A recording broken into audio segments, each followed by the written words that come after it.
NCPയിലെ പ്രതിസന്ധി പരിഹരിക്കാൻ നേരിട്ടിറങ്ങി അജിത് പവാർ. പൂനെ പിംപ്രി ചിഞ്ച് വാദിലെ പ്രാദേശിക നേതാക്കളുമായി കൂടിക്കാഴ്ച നടത്തുന്നു. ഇന്നലെ 25ഓളം പ്രാദേശിക നേതാക്കൾ ശരത് പവാർ ക്യാമ്പിലേക്ക് പോയിരുന്നു. ശ്രീനാഥ് ചന്ദ്രൻ മുംബൈയിൽ നിന്ന് കൂടുതൽ വിവരങ്ങളുമായി ചേരുന്നു. ശ്രീനാഥ്, എന്താണ് അജിത് പവാറിന്റെ പ്രതിരോധ നടപടികൾ?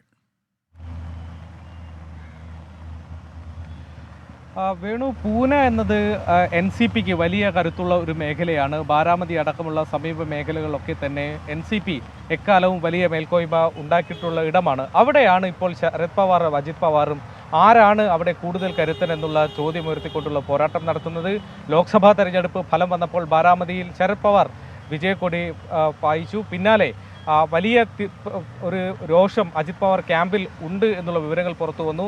അത് പ്രത്യക്ഷത്തിൽ പുറത്തു വരുന്ന കാഴ്ചയാണ് കഴിഞ്ഞ ദിവസം കണ്ടത്.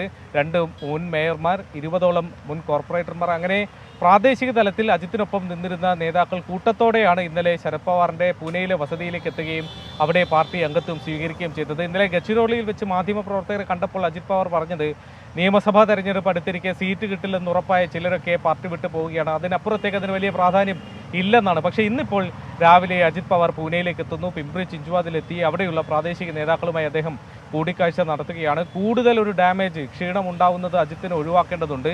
കാരണം അദ്ദേഹത്തിൻ്റെ ശക്തിഭൂമിയിൽ തന്നെ ഈ തരത്തിൽ തന്നോടൊപ്പമുള്ള ആളുകൾ ഒഴിഞ്ഞു പോകുമ്പോൾ അത് മുന്നണിക്കകത്ത് പോലും അജിത്തിൻ്റെ ഭാവി വലിയ ചോദ്യചിഹ്നമാക്കി മാറ്റും. കഴിഞ്ഞ ദിവസം അടക്കം RSSുമായി ബന്ധമുള്ള വാരിക അത് അജിത് പവാറിനെ കൂടി ഈ തെരഞ്ഞെടുപ്പ്, ലോക്സഭാ തെരഞ്ഞെടുപ്പ് തോൽവിയിൽ കുറ്റം പറഞ്ഞുകൊണ്ട് ഇറങ്ങിയതാണ്. അങ്ങനെ മുന്നണിയിൽ ഇനി അങ്ങോട്ടുള്ള കാര്യങ്ങൾ അത്ര ശോഭനമല്ല എന്നുള്ള ഒരു തോന്നൽ അജിത്തിനുണ്ട്, അജിത്തിനൊപ്പമുള്ള ആളുകൾക്കുണ്ട്. ആ ഇടയ്ക്കാണ് ഈ കൂട്ടത്തിലുള്ള ആളുകൾ കൊഴിഞ്ഞു പോകുന്നത്. അതുകൊണ്ട് പ്രശ്നം പെട്ടെന്ന് പരിഹരിച്ച് കൂടുതൽ പേരെ പിടിച്ചു നിർത്താനുള്ള ശ്രമമാണ് അജിത് പവാർ ഇപ്പോൾ നടത്തുന്നത്.